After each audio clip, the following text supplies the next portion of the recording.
Au grand mot, les grands remèdes, les structures d'appui et d'encadrement des entreprises du Bénin viennent enfin à la rescousse des petites et moyennes entreprises PME, souvent fragilisées par les défis de la vie entrepreneuriale. À l'occasion d'une journée portes ouvertes organisée par l'Association des structures d'appui et d'encadrement des entreprises du Bénin, les participants ont été sensibilisés aux différentes causes de mortalité des entreprises. Les PME meurent facilement à cause de trois choses. Ces entreprises ne sont pas bien gérées.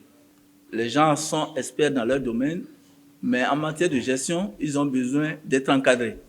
Deuxième chose, ces entités n'ont pas le marché. Et quelque chose que vous faites lorsque vous n'avez pas le marché, vous ne pouvez aboutir. Il faut donc mettre en relation la demande et l'offre.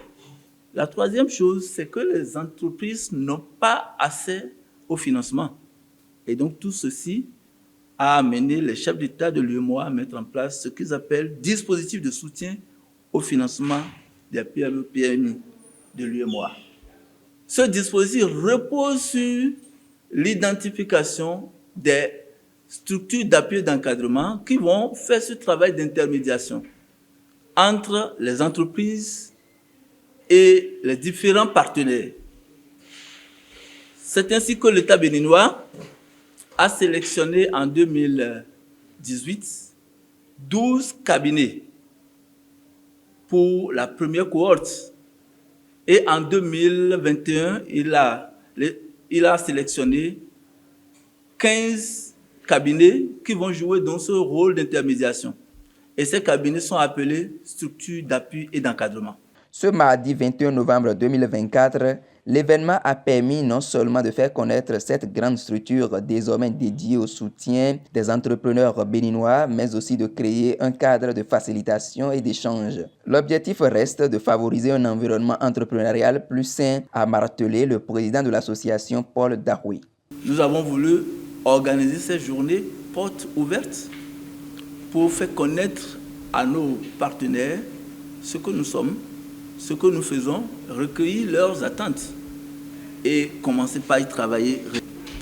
Notre mission, c'est créer un cadre de facilitation et d'échange pour les membres de l'association afin de leur permettre de contribuer efficacement à la promotion des entreprises pour une croissance et un développement durable du Bénin.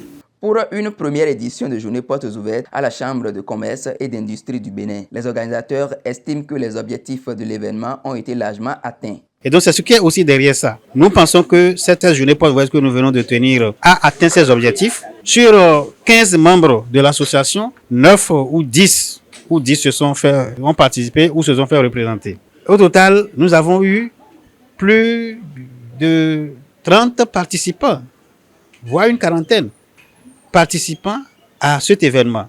Ça veut dire quoi? Ça veut dire que les acteurs de l'écosystème entrepreneurial sont intéressés et ils ont participé massivement.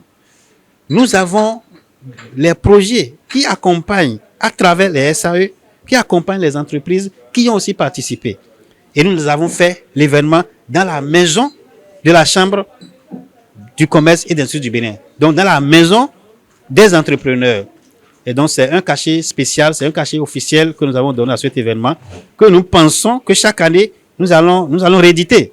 Les champs d'action de l'association sont vastes et variés, visant à renforcer l'écosystème entrepreneurial béninois, à atteindre des résultats concrets. Le président Paul Dahoui est revenu sur les grands défis que l'association entend relever, tout en mettant l'accent sur l'importance de l'engagement collectif. L'association va travailler à sensibiliser les membres sur les règles déontologiques en matière d'appui et d'encadrement des entreprises dans la profession et sur la nécessité que les membres puissent respecter donc ces règles déontologiques. Sensibiliser sur les normes de travail. Nous devons alors connaître les normes de travail et chaque cabinet doit pouvoir les appliquer afin d'être crédible vis-à-vis des partenaires. Lorsque un cabinet SAE a été approché, que le service soit vu dans la même qualité que quand il va chez l'autre. Sensibiliser sur l'intérêt d'observer la discipline au sein de la profession. Comment aborder les sujets, comment participer au marché, comment se positionner sur le marché. Nous avons besoin de la discipline. L'autre activité que l'association va faire, c'est représenter les SAE auprès des pouvoirs publics et des partenaires techniques et financiers. Ensuite, contribuer à la promotion, bien entendu, de ses membres. Confiant de la réussite de ces projets ambitieux, l'association compte sur l'implication de tous ses membres et partenaires pour éliminer les causes de mortalité des entreprises au Bénin et contribuer à leur développement durable.